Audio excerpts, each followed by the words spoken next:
Hey guys, yesterday in reading, we listened to the story The Summer My Father Was 10, and we worked on paying attention to the words the author uses to help us visualize as we read. Today we're going to listen to a funny story called Arnie the Donut by Laurie Keller. And in this story, I'm going to pause just like I did yesterday, and I want you to pay attention that the words the author uses that helps you visualize. So let's go ahead and get started today. Arnie the Donut, cooked up by Laurie Keller. That's me! Arnie turned out to be just the kind of donut he hoped he'd be. Chocolate covered with bright colored candy sprinkles. Look at all my sprinkles. There must be a million of them. He was made very early in the morning at the downtown bakery, home of the best donuts around. Arnie was proud to be one of the best. He knew that people all over town made special trips to his bakery to buy donuts of their very own. As Arnie sat on the tray which had just been placed in the donut case, he took a moment to reflect on the amazing things that had happened to him that morning. Number 1. Cut into ring. Whee! Number 2. Deep fried. I'm soaking in boiling grease, but I love it. Number 3. Cooled. Number 4. Iced. Number 5. Sprinkled. And number 6. Named. Arnie looked around and saw all sorts of donuts sitting nearby. He tried to strike up a conversation with an apple fritter on the next tray over, but she didn't seem to want to talk. How about that deep fryer? Any relation to Larry Fritter? Want to count my sprinkles? It is rather early. Maybe she's not a morning donut, Arnie supposed. On this page, I want you to notice how the author describes the bakery at 6 a.m. Pay attention to the words that help you picture that bakery in your mind. We will pause after this page. It was 6 a.m. and the baker had just hung the open sign in the window. Arnie was fascinated as he watched customers stream into the bakery. One by one, donuts were chosen, placed in paper bags, and whisked away with their new owners. Some went by the dozen in giant boxes. Goodbye, Arnie yelled to each donut. Have a great trip. This is so exciting. I wonder who will choose me. I want you to think back to this page. What were some of the words the author used to describe the bakery? If you need to rewind a little bit, that's okay. Then I want you to get your page out, and where it says page 5, I want you to record the words that helped you visualize the bakery in your mind. Go ahead and pause the video now and record the words that helped you.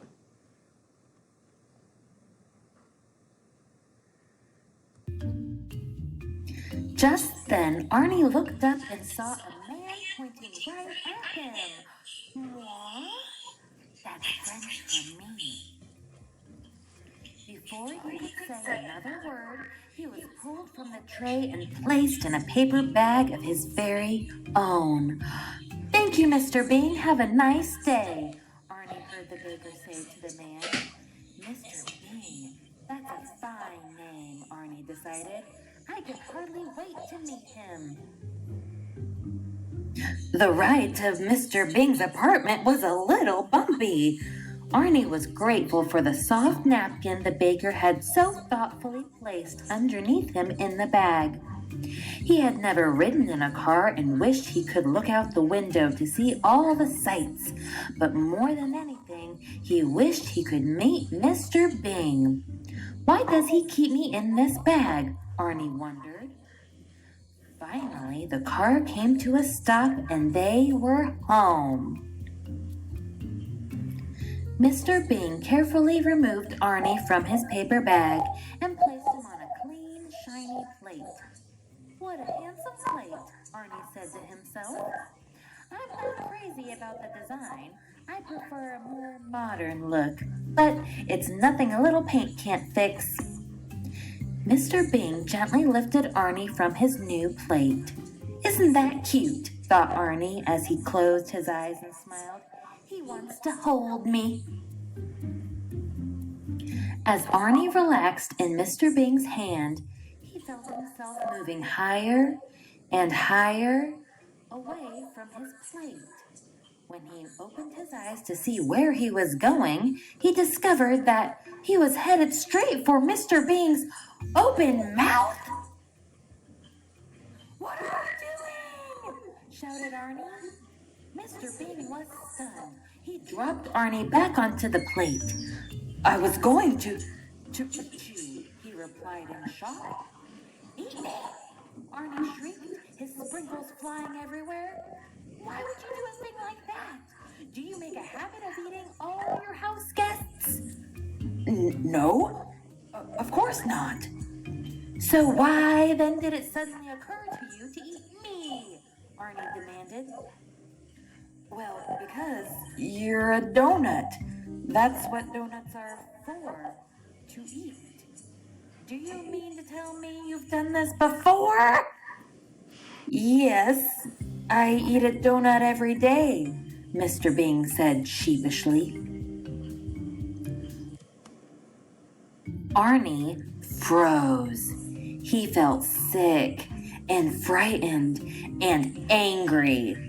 He thought to himself for a moment, "I must put a stop to this right away. I'll call the bakery and warn the others, whoever's left, that is." Arnie knew that there was no time to waste and that he needed to be very sneaky in order to keep his plan from Mr. Bing. He turned to Mr. Bing and said in his sweetest voice, "Excuse me, sir, but I don't believe we've been properly introduced. My name is Arnie." Hello, Arnie," Mr. Bing stammered. "I'm Mr. Bing. It's nice to meet you. Meet you." "Mr. Bing, would you be a dear and allow me to use your telephone?" Arnie asked extra politely. "Oh, well, okay," said Mr. Bing, and he handed Arnie the phone. As quickly as he could, Arnie dialed the number of the bakery. On this page, I want you to notice when the author uses the word frantically. Okay? When you hear that word, how do you picture Arnie in your mind at this point in the story? We'll pause at the end of this page for you to record your answer. The baker answered the phone. "Downtown bakery, home of the best." "Mr. Baker Man," Arnie frantically whispered. "This is Arnie the Donut. Do you remember me? You made me at 5:15 this morning, and I was brought about 20 minutes ago by a man who goes by the name of Mr. Bing." "Yes, Arnie," the baker answered. "What can I do for you?" "Now, I don't want to alarm you, but just moments ago that man tried to eat me. And not only that, he claims to have eaten hundreds of us. I'm going to make a run for it, but I wanted to warn you so that if you see him coming into the bakery again, you can stop him." "Oh my, Arnie, I thought you understood. That's why I make donuts, for people to eat." "I can't believe it," Arnie gasped. "Are the other donuts aware of this arrangement?" "Well, I think so," the baker said. "Let me ask them to make sure." Now let's think back to this page. When the author used the word frantically, could you picture Arnie in your mind? What did you picture? How do you think he was feeling? Go ahead and pause the video and record that where it says page 19 on the first set of lines, where it says, notice the word frantically. So how did the word frantically help you picture Arnie? Go ahead and write your answer on the lines. Now I want you to think back to this whole page. Were there any other words that helped you to visualize?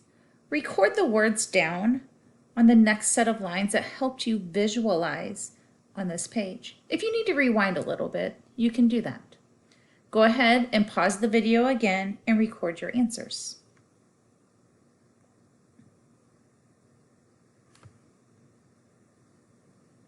The baker yelled to the other donuts. Do you donuts know that you're going to be eaten? Yes, we know, the donuts shouted back. We're delicious. Did you hear that? The baker asked. Arnie was crushed. The phone dropped from his hand. He'd heard all he needed to hear.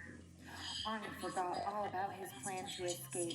He collapsed back onto the plate, glanced up at Mr. Bean, and muttered, all right then, let's get this over with.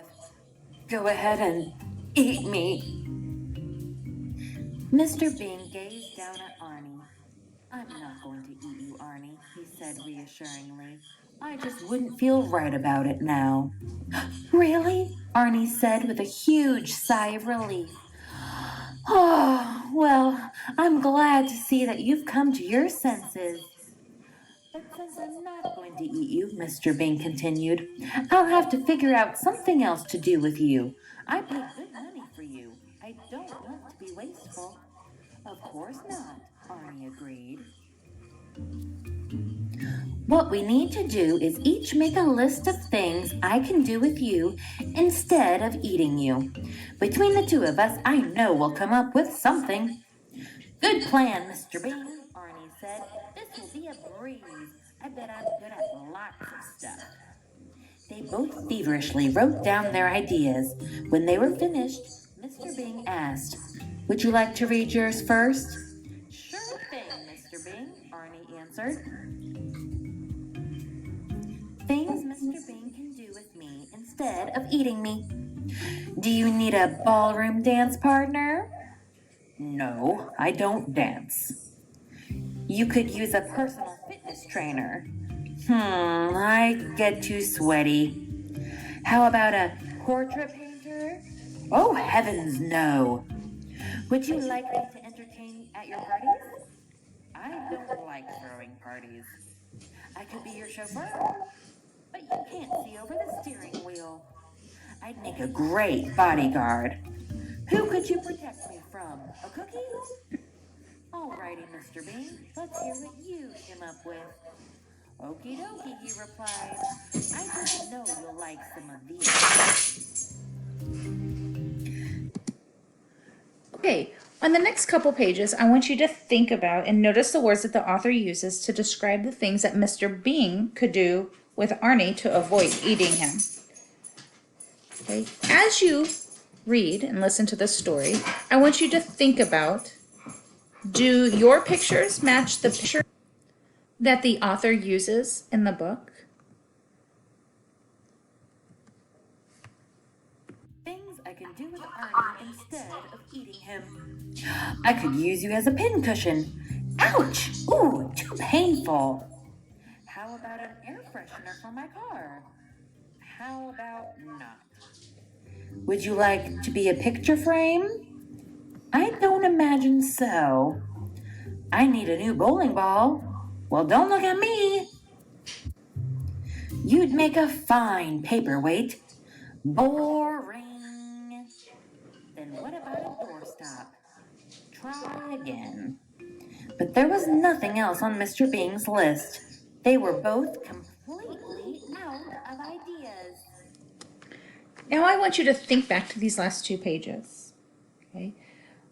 Think about the words that the author used to describe the things that Mr. Bean could do with Arnie to avoid eating him. Were the pictures the same that you created in your mind that the author used in the book? You can rewind a little bit to look at the pictures. Were they the same as the ones that you pictured? Go ahead and write on the lines by pages 27 and 28. Did those pictures match? Say, yes, the pictures in my mind matched the ones in the book. Or no, the pictures did not match. They were a little different. Okay. Now I want you to think about how were they the same And go ahead and write down, how were your pictures the same that were in the book? Record that on the lines on your paper that says, how are they the same? Go ahead and pause to record your answers. Now I want you to turn your page over. Think about, how were your pictures in your mind different from the ones in the book? Go ahead and pause the video and record your answers on the lines where it says, how are they different?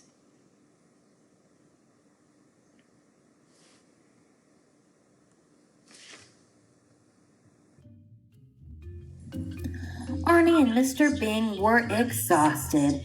They felt terribly disappointed. After a few minutes of awkward silence, Mr. Bing finally spoke. I'm sorry, Arnie, but it's clear that we can't agree on anything for you to do around here. This is difficult for me to say, but I think it would be best if you found another home. I know, said Arnie, fighting back tears. I'll just be on my way then. Is it all right if I keep this napkin to pack up all my loose sprinkles? Of course, Mr. Bing replied sadly. As soon as I get a job, I'll pay you back the money you spent on me. That's not necessary, Arnie. Arnie shook Mr. Bing's hand and thanked him for his kindness. Mr. Bing opened the door, and as Arnie left, he paused and said, I guess donuts really are only good for eating, aren't they?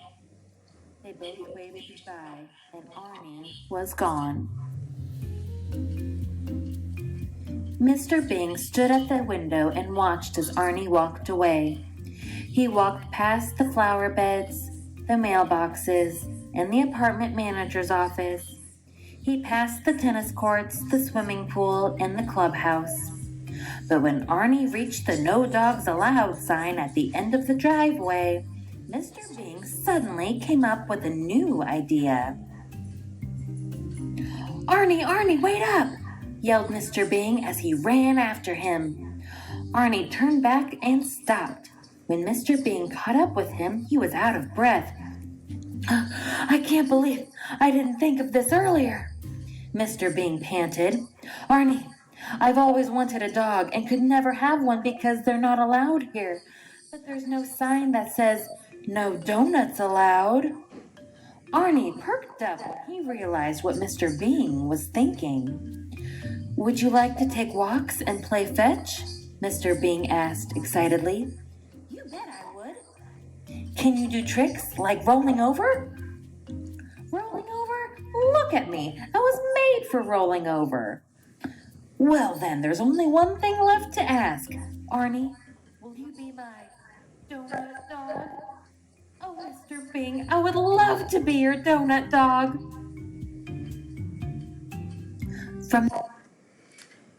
So on these next couple pages, they are going to read aloud the main text. That's the part where the narrator is telling the story. Okay.